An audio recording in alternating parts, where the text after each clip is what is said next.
The photo came through on a Tuesday afternoon, an ordinary Tuesday, the kind where I was folding laundry and thinking about what to make for dinner. My sister's name flashed on the screen, a photo sent by mistake, meant for someone else entirely. I opened it without thinking. And in that single second, standing barefoot on my own kitchen floor, 8 years of my marriage turned into a lie I hadn't known I was living. My husband was holding 2 newborn babies. The caption underneath read, "Daddy loves you both." I didn't scream, I didn't cry. I just stood there, phone in hand, and felt something inside me go completely permanently still. My name is Nicole Young. I'm 38 years old, and for most of my adult life, I believed patience was a virtue that eventually got rewarded. I'm a forensic accountant by trade, which means I spend my days finding the small inconsistencies that people think no one will notice, a number that doesn't add up, a transaction that doesn't belong, a story that almost makes sense but doesn't quite. I built a career on trusting evidence over emotion. I just never thought I'd need those skills at home. Charles and I got married when I was 30. He was ambitious, funny, the kind of man who filled a room without trying. He co-owned a logistics company that was just starting to take off, and I loved watching him build something from nothing. We used to talk about the family we'd have, how many kids, what we'd name them, whether we'd raise them in the city or move somewhere quieter. It felt inevitable. It felt like something that was simply going to happen to us the way summer follows spring.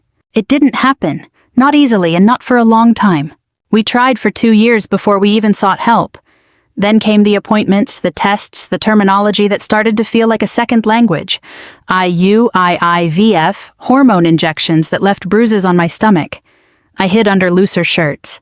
We lost 3 pregnancies before they ever became anything more than a heartbeat on a screen. Each one, a private grief I carried mostly alone because Charles always seemed to recover faster than I did. I used to lie awake at night doing the math in my head. The way I did with client files. Where did this go wrong? What did I miss? What could I have done differently? I blamed my body. I blamed stress, my job, the wine I'd had one night before I knew I was pregnant the first time. I blamed everything except the truth, because the truth wasn't something I had access to yet. Through all of it, Charles held my hand in waiting rooms and told me the same thing over and over, like a promise he needed to keep saying out loud to make it real. "We'll get through this together." I believed him. I believed him the way you believe the sun will rise, without evidence, without question, simply because the alternative was unthinkable. My sister Emily was there too, or at least she seemed to be. 3 years younger than me, always warm, always available, with a hug or a casserole or a "call me anytime" that I took at face value. She used to tell me she admired my strength. She used to say she didn't know how I did it. I never once considered that admiration and envy can wear the exact same face. The day the photo came through, I had just gotten off a video call with a client, the kind of dull afternoon that makes up most of a life. I remember the light coming through the kitchen window at a low angle, the way it does in late fall. I remember the phone buzzing twice.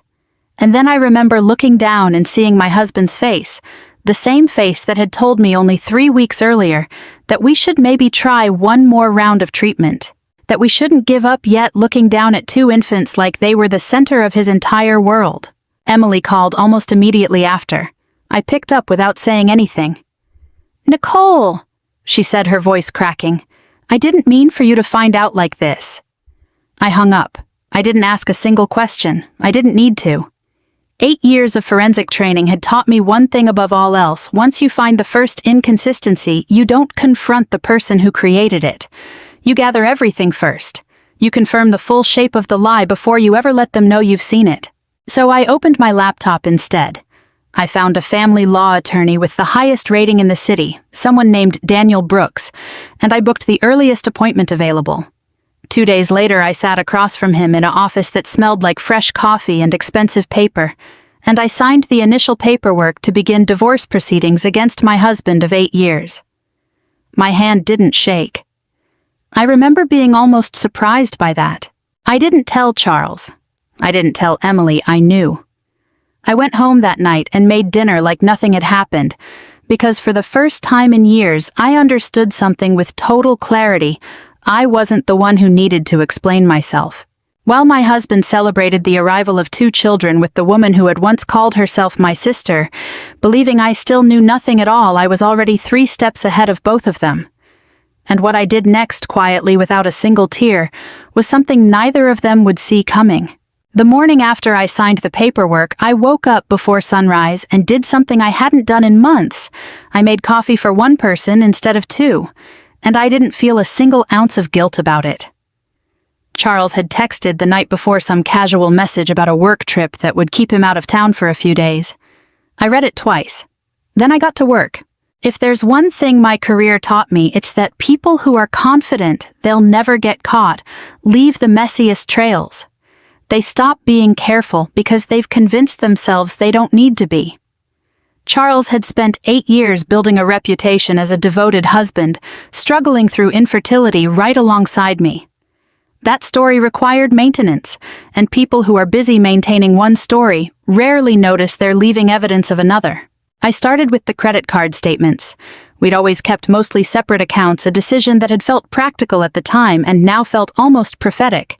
But there was a joint account we used for house expenses, and buried in months of grocery runs and utility payments, I found 4 separate charges to the same hotel in a suburb neither of us had any reason to visit. 2 nights each time. Always a Thursday into a Friday. I cross-referenced the dates against my own calendar, the one on my phone that logs everything automatically, including location history. I'd honestly forgotten I had turned on. 3 of those hotel dates lined up exactly with weeks I was recovering from IVF procedures, weeks Charles had told me he needed to clear his head by staying late at the office. I sat at my kitchen table with my laptop open until nearly 2 in the morning, and piece by piece the last 3 years of my marriage rearranged themselves into something I barely recognized. Emily had told me more than once that she was simply the one driving Charles to his appointments when I couldn't make it a doctor's visit here, a follow-up there. "I'm just helping out," she used to say, like it cost her nothing. I found records showing those appointments often happened on days Charles had no medical visits scheduled at all. By the time I found the joint photo storage account, Charles didn't know I still had access to a shared cloud folder from years earlier that had never been deactivated. I wasn't even surprised anymore. There were photos going back nearly 3 years. Emily at his office holiday party standing just a little too close. A weekend getaway logged under a business trip with a beach visible in the background that was nowhere near any client site. They hadn't been careless exactly. They'd simply never imagined I would look. I want to be honest about something. There's a particular kind of pain that comes from confirming a betrayal you already suspected, and it is different from the shock of discovering one you never saw coming. This was the second kind. And underneath the pain, something colder was taking shape. Clarity. For 8 years I had absorbed every hard moment of our marriage as my own failure. My body, my fault, my burden to fix. Now I understood I had been carrying the weight of someone else's choices the entire time. I didn't confront Charles. I didn't call Emily back. Instead, I did what I do best. I built a file. Every hotel charge, every mismatched alibi, every photo with a timestamp that told a truer story than either of them had ever told me out loud. I organized it the way I would organize evidence for a client, methodically, without commentary, because the facts didn't need my anger attached to them. They spoke clearly enough on their own. I sent the entire file to Daniel Brooks 2 days later. He read through it in front of me during our second meeting, his expression unreadable in the practiced way of someone who has seen every version of heartbreak a marriage can produce. When he finally looked up, he simply said, "This is thorough." I told him I'd had 8 years of practice noticing what other people missed. He didn't ask what I meant by that, and I didn't explain. It was 3 days after that meeting when my phone rang with a number I recognized, but hadn't expected Margaret Charles's mother. We'd always had a warm relationship, the kind built on genuine affection rather than obligation. She used to call just to check in, to ask about work, to tell me about her garden. This call felt different from the moment I answered. Her voice was thin, unsteady, in a way I'd never heard from her before. "Nicole," she said, and then nothing for a long moment, just breathing on the other end of the line. When she spoke again, she was crying, trying and failing to keep her voice even. "Please," she said, "don't tell him yet." I stood very still in my kitchen, the same kitchen where I'd seen that photo just over a week earlier, and felt the ground shift again beneath something I thought I already understood completely. "Don't tell him what, Margaret?" I asked. She didn't answer the question. She just kept repeating those 4 words over and over like they were the only thing holding her together. "Don't tell him yet. Don't tell him yet."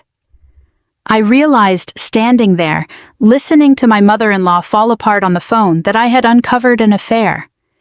But somehow, impossibly, I had the growing sense that I had not yet uncovered the truth.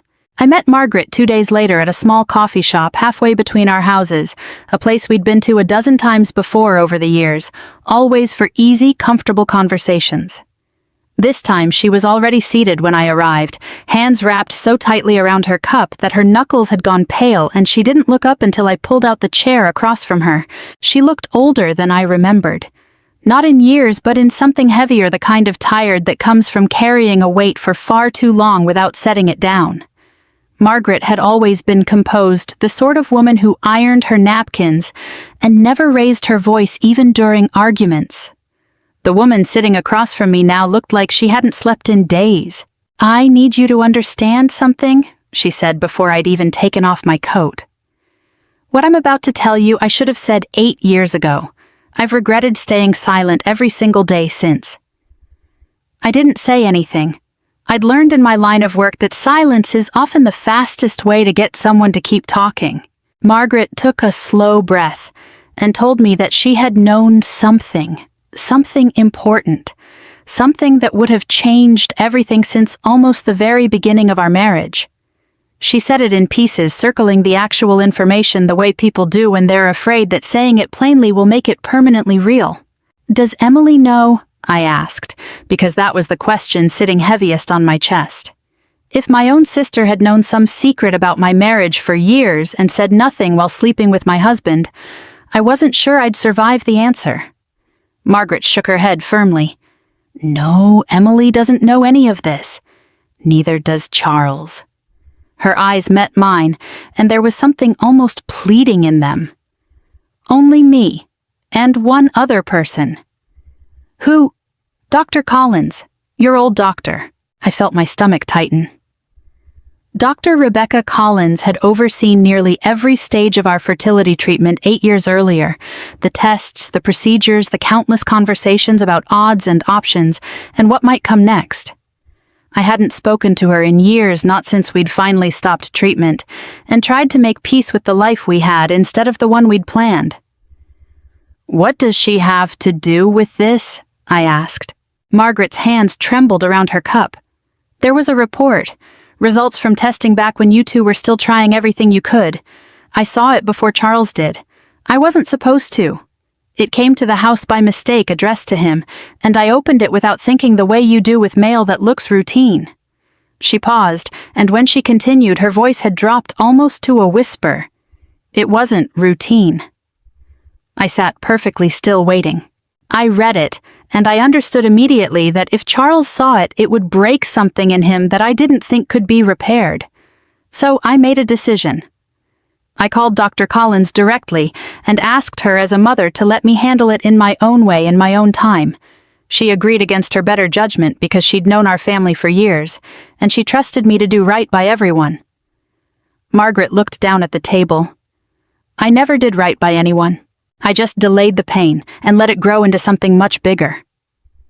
I thought about all the pieces I'd already gathered, the hotel receipts, the mismatched alibis, the photographs that told a truer story than either Charles or Emily ever had. I had assumed walking into this conversation that I understood the full shape of my own marriage's collapse. Sitting across from Margaret, I realized I'd only been looking at the surface of something much older and much stranger. "Margaret," I said carefully, "what did that report say?" She reached into her purse with shaking hands and pulled out a small worn slip of paper. Not the report itself, she explained, but a note she'd written to herself the day she read it, something to help her remember exactly what it said, in case she ever found the courage to bring it forward. She didn't hand it to me. She just held it like it was something too dangerous to release into the world just yet. "I can't tell you here," she said. Not like this, not in pieces. You deserve to see it properly the way I should have shown Charles 8 years ago, instead of hiding it in a drawer and telling myself I was protecting him." Her voice caught. I was protecting myself. From watching him fall apart. From being the one who broke him. I reached across the table and covered her hand with mine, an instinct I couldn't quite explain given everything I now knew she'd kept from us. Whatever she was carrying, it had clearly cost her nearly a decade of peace. "I need to see that file," I told her. "The real one, wherever Dr. Collins keeps her records." Margaret nodded, slowly wiping her eyes with the back of her free hand. Then she said something that stayed with me for the rest of that day, replaying itself over and over, as I drove home through streets that suddenly felt unfamiliar. "Those babies changed everything, Nicole," she said quietly. "But not for the reason Charles thinks." I called Dr. Rebecca Collins's office the next morning before I'd even finished my first cup of coffee. I hadn't spoken to her in nearly 5 years, not since the last failed round of treatment, when Charles and I had quietly agreed to stop trying and let ourselves grieve the family we weren't going to have. Her receptionist put me through faster than I expected, and when Dr. Collins picked up, her voice carried a note of surprise that quickly shifted into something more careful. "Nicole," she said, "it's been a long time. I need to see my old file," I told her. "All of it, every test, every result from the year we were doing treatment together." There was a pause on the line long enough that I could hear the low hum of the clinic in the background.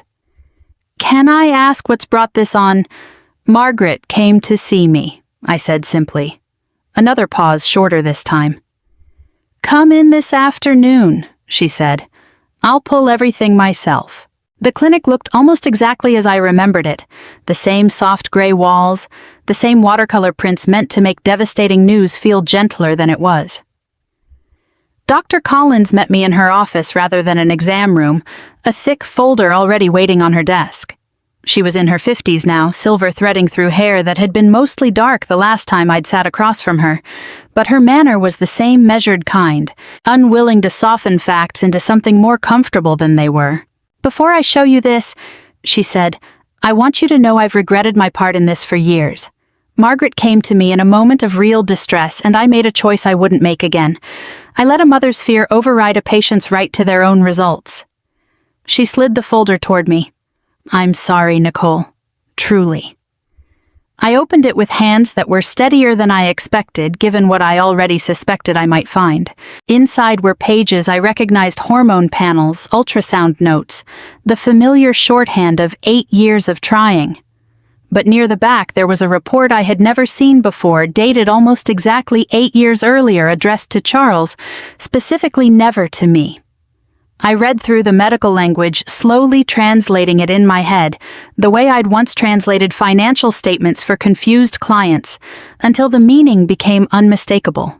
The results weren't about me at all. They were about Charles. The report showed clearly and clinically that the difficulty we'd faced for years hadn't originated with my body the way I had spent nearly a decade believing. There was a male factor finding significant enough that Dr. Collins had recommended in writing that we discuss alternative paths forward together as a couple. That letter had gone home in an envelope addressed to Charles. Margaret had opened it by mistake, and instead of handing it to her son, she had made a decision alone, in a moment of panic, to protect him from a truth she thought he couldn't survive. I sat there in that quiet office and felt 8 years of self-blame rearrange itself into something entirely different. Every late night I'd spent doing mental math on what I might have done wrong. Every procedure I'd endured believing my own body was the reason we were suffering. Every apology I'd whispered to Charles in the dark, sorry I couldn't give him what he wanted. None of it had ever belonged to me in the first place. Why didn't she ever tell him? I asked, though some part of me already understood the shape of the answer. "Fear, I think," Dr. Collins said gently. Margaret loved her son fiercely, in the way some mothers do, where protecting him mattered more than the truth. She convinced herself that if he never knew, it would never have to hurt him. I don't think she considered what it would eventually cost you both. I thought about Emily then, about a photograph of Charles holding two newborns, a caption calling him Daddy, without hesitation, without question. If the report in front of me was accurate and I had no reason left to doubt it, then those children weren't biologically his, which meant Emily either didn't know the truth herself or she knew something even more complicated than an affair. I didn't say any of this out loud. I simply asked Dr. Collins for copies of everything, and she made them for me without hesitation, sliding the fresh pages across her desk, like she was finally, after 8 years, allowed to do her job the way she should have from the start. I didn't confront Charles that day. I didn't call Emily. I didn't even call Margaret right away, though I knew I owed her some kind of response after everything she'd finally told me. Instead, I drove home and sat in my car in the driveway for a long time, the folder resting on the passenger seat beside me, and I thought about every version of my marriage I had believed in over the years. The hopeful version, the grieving version, the betrayed version I'd been living in for the past 2 weeks. None of them had been the complete truth. And now I was holding the piece that changed the meaning of everything else. When I finally called Margaret that evening, my voice was calm, in a way that seemed to surprise her. "I have the file," I told her. "I know what it says." She was quiet for a long moment on the other end of the line, and when she finally spoke, there was something like relief threaded through her exhaustion, as if a burden she'd carried alone for 8 years had finally partially been set back down. "Now I know why your mother looked terrified," I said the moment she saw those babies for the first time. I didn't hear from Charles for almost 2 weeks after I filed the paperwork. He was staying with Emily wherever that was, playing house with 2 infants that carried a truth he didn't yet understand. I spent those 2 weeks quietly finishing what I'd started, meeting with Daniel Brooks twice more, organizing financial records, moving through the practical motions of ending a marriage while carrying a secret that would eventually end it, for reasons far different than the ones I'd originally believed. I didn't reach out to Emily. I didn't know yet what she understood about any of this, and honestly, I wasn't sure I wanted to know. Some betrayals are simple enough to survive through sheer anger. This one had roots I was still trying to fully understand myself. It was Margaret who called me on a Thursday evening, her voice tight with something between dread and urgency. "Charles is coming home," she said. "Tonight. He wants me to meet the babies properly." A pause. "He's bringing Emily." I understood immediately what she meant and what it would take from her. "Margaret, you don't have to do anything you're not ready for." "I've hidden this for 8 years, Nicole," she said quietly. "I think it's time I stopped." I wasn't there when it happened, but Margaret told me everything afterward in enough detail that I could see it clearly in my mind, almost as if I'd been standing in the doorway myself. Charles arrived first, letting himself in with the same easy confidence he carried into every room he'd ever entered, the confidence of a man who has never once questioned whether he deserved good things. Emily followed behind him, a baby carrier in each hand, her face carefully arranged into something between apology and pride. Margaret told me later that Emily looked exhausted in the particular way new mothers do, but also lit up from somewhere underneath the exhaustion, the way people look when they believe they've finally gotten something they'd wanted for a long time. Charles set his bag down by the door and turned toward his mother with an expression Margaret said she would never forget. Open, hopeful, almost boyish, the look of a man about to hand his mother the best news of his life. "Mom," he said, gesturing toward the twins Emily was carefully lifting from their carriers. "You're finally a grandmother." Margaret told me the room went very quiet after that. She said she looked down at those 2 small faces, and something inside her simply gave out. All the years of holding this in, all the sleepless nights, convincing herself she was protecting her son by staying silent, collapsed in on themselves the instant she saw those babies in her son's arms.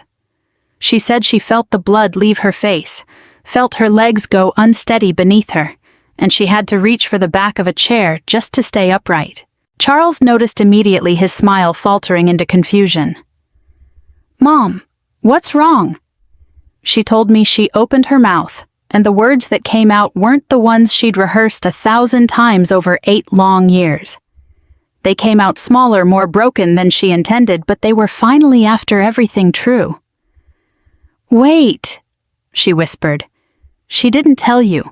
Charles went still.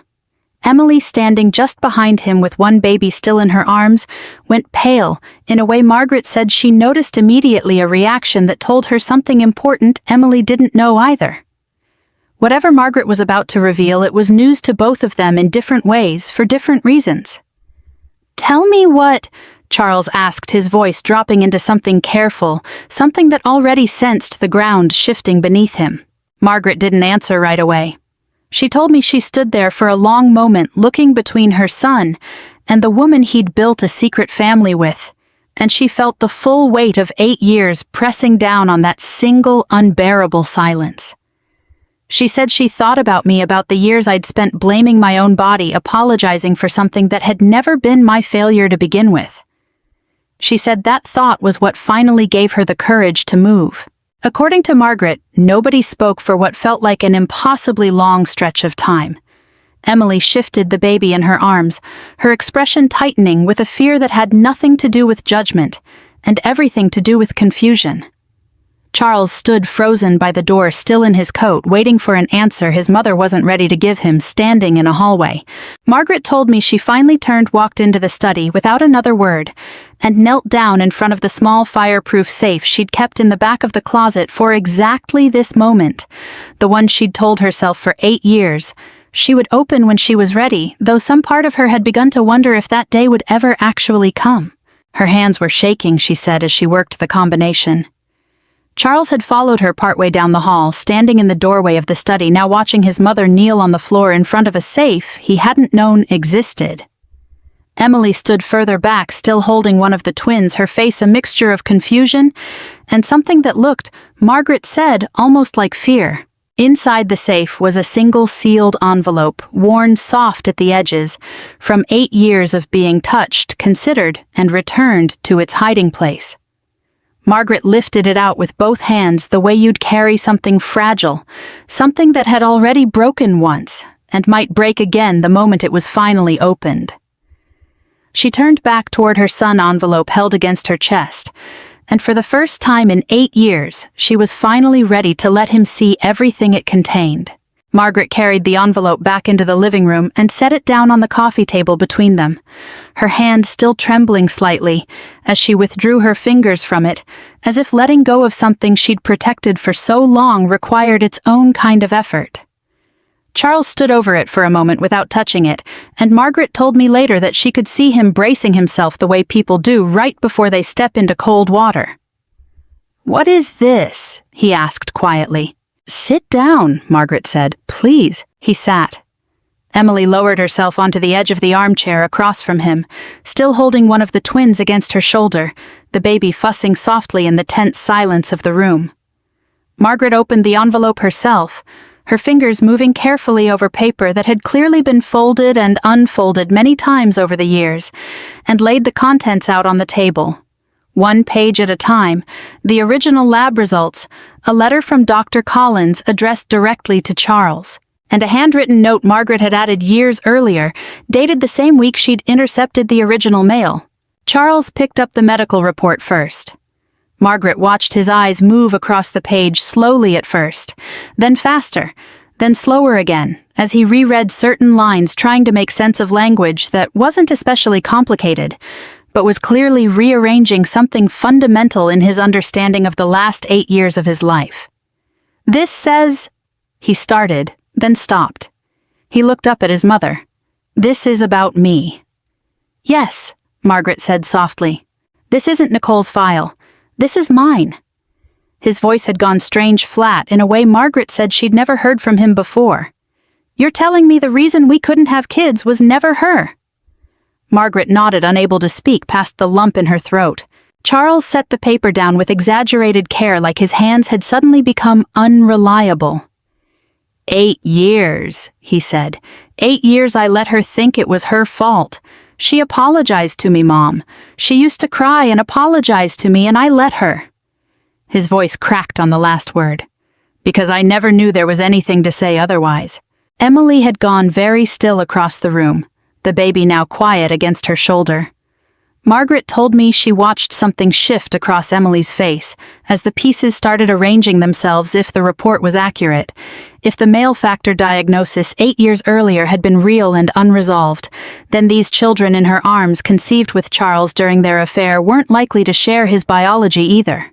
The same condition that had made conception nearly impossible with me would have made it just as unlikely with her. Charles. Emily said carefully, "What does this mean?" He didn't answer her. He was still looking at his mother, something raw and furious building behind his eyes. "You knew," he said. "You've known for 8 years and you let me believe—" He couldn't finish the sentence. He stood up abruptly, paper still in his hand, and started pacing the length of the living room like he needed his body to move, because his mind had stopped being able to hold still. "I was trying to protect you," Margaret said, her voice breaking. "I know that's not an excuse. I know what it cost you both. I've hated myself every single day since." "Protect me from what?" Charles's voice rose for the first time. "From the truth. From a piece of paper.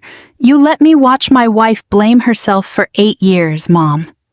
You let me watch her go through procedures, through losses, through everything, thinking it was her body failing us when the whole time—" He stopped pressing the heel of his hand against his forehead, like he was trying to physically hold his thoughts together. Emily stood slowly shifting the baby onto her hip. "Charles," she said, again quieter this time, "I need you to look at this with me. If what this says is true, then these babies—" She couldn't finish either. The room fell into a silence heavier than anything that had come before it. Margaret told me that Charles finally turned toward Emily then, and something passed between them that had nothing to do with love, and everything to do with the sudden cold understanding that whatever they had built together over the past 3 years had been built on the exact same broken foundation as the marriage he'd just destroyed. The affair. The secrecy. The children he'd been so proud to introduce as his own less than 10 minutes earlier. None of it meant what he'd believed it meant. Walking through that door, he looked at the reports scattered across the coffee table, then at his mother, then at Emily holding a child that might not carry his blood at all. Margaret said his face went through something she could only describe as a kind of collapse. Not physical, but internal, like watching a building come down from the inside, while the outer walls somehow remained standing. "I need to see Nicole," he said finally, his voice hollow. "I need to talk to her. Charles." Margaret started, "Maybe you should sit with this first. Give yourself some—" But he was already moving, grabbing his keys off the entry table, pulling the front door open before anyone could stop him. Margaret said she called after him once, his name catching in her throat, but he didn't turn around. She stood in the doorway and watched his car pull out of the driveway too fast, taillights disappearing down the street into the dark. What Charles didn't know yet, driving toward my house with 8 years of buried truth cracking open behind him, was that some doors, once they've closed all the way, don't open again, just because someone finally understands why they should have stayed shut. Charles showed up at my house a little after 9 that night. I watched his headlights sweep across the living room wall before I even heard the car door, and I knew with a strange kind of calm exactly what this visit was about. I didn't rush to the door. I finished folding the towel I was holding, set it down on the counter, and walked over at my own pace. He looked different standing on my porch than he had in 8 years of marriage, undone in a way I'd never seen from him, his collar askew, his eyes red-rimmed like a man who'd been crying in his car for the length of the drive over. He was still holding the medical report creased now from being gripped too tightly. "You knew," he said before I'd even opened the door fully. "Nicole, you knew, didn't you, about the report about—" He held it up like evidence, like he needed me to confirm something he already understood was true. "I found out 2 weeks ago," I said. "The same way I found out about Emily, by accident." He flinched at her name. "Nicole, I swear to you I had no idea any of this." "I know," I said, and I meant it. That was the strange part. Standing there on my own porch, looking at the wreckage of a man who had just learned that 8 years of guilt he'd let me carry alone had never belonged to me, I felt something closer to sorrow for him than anger. Not enough sorrow to change what I'd already decided. just enough to remember that he too had been living inside a lie someone else constructed, even if he'd built plenty of his own lies on top of it. "Can I come in?" he asked. "Please, I just need to talk." I let him in, though, not because I owed him anything. I let him in because I wanted this conversation to happen on my terms in my space where I could end it whenever I chose to. We sat in the living room where we'd spent 8 years of holidays and quiet evenings, and he told me everything: how his mother had shown him the file, how Emily had gone pale, realizing the twins likely weren't biologically his either, how the affair he'd built with such careful confidence had crumbled apart in the space of 10 minutes. He talked fast, almost desperate, like if he explained enough fast enough I might reconsider everything sitting in Daniel Brooks' office. "I'm not asking you to forgive Emily," he said. "I'm not even asking you to forgive me for the affair. I know that's inexcusable. But Nicole, if I'd known if my mother had just told me the truth 8 years ago, none of this would have happened. You have to see that this started with a lie that wasn't mine." I let him finish. I'd learned across 8 years of marriage and a career built on separating fact from noise that people almost always reveal more when you let them talk themselves all the way to the end. "You're right," I said finally. "The lie wasn't yours. Your mother made a choice she shouldn't have made, and she's going to carry that for the rest of her life, and honestly, Charles, I think she already understands that better than either of us could tell her." I paused. "But you're wrong about one thing. This didn't start with your mother's secret. It started the day you decided that whatever you were missing at home, you were entitled to go find somewhere else with my sister, without ever once telling me you were struggling." "I didn't know how to say it," he said quietly. "You were already carrying so much." "So you let me carry more," I said. "You let me believe I was the reason we couldn't have a family for 8 years while you built one with someone else. The medical report doesn't undo that, Charles. It explains part of the pain. It doesn't erase the choice you made in response to it." He didn't have an answer for that. I watched something in his face finally accept what I was saying. The fight going out of him, the way it does when someone realizes the argument they've been building in the car, the whole drive over, doesn't actually hold up once it's spoken out loud. "What happens now?" he asked, his voice smaller than I'd heard it in years. "Now," I said, "the divorce moves forward. Nothing about tonight changes that." He nodded slowly, staring down at his hands at the report still creased between his fingers. "And Emily, that's not my concern anymore," I said, and I found saying it out loud that it was true. Somewhere in the past 2 weeks, between the hotel receipts and Margaret's confession and the quiet clinical language of an old medical file, I had stopped needing to know what happened to my sister.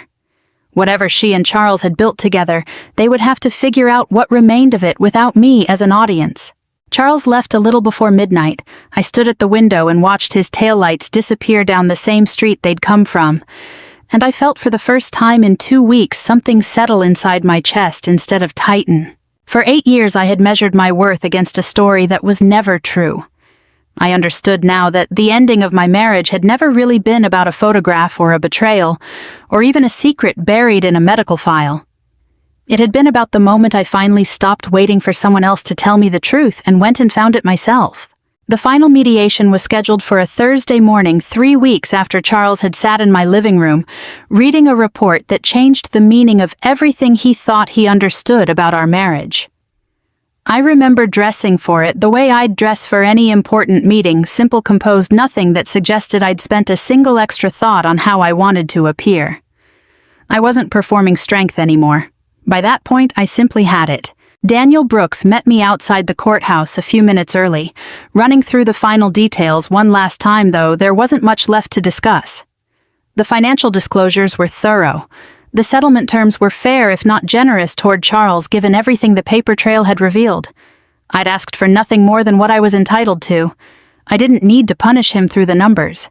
The truth had already done more damage than any settlement could. Charles was waiting inside with his own attorney, looking smaller somehow than the man I'd married, though I understood that had less to do with the room and more to do with the 3 weeks he'd just lived through. His mother's secret had cost him more than a decade of misplaced guilt. It had cost him the relationship he'd built to replace our marriage in the first place.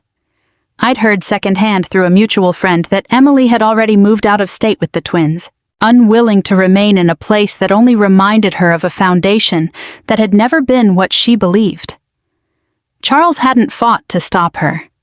Some part of me understood why. Some things, once they crack all the way through, aren't worth the effort of pretending they can be repaired. When Charles saw me across the table, he tried one last time.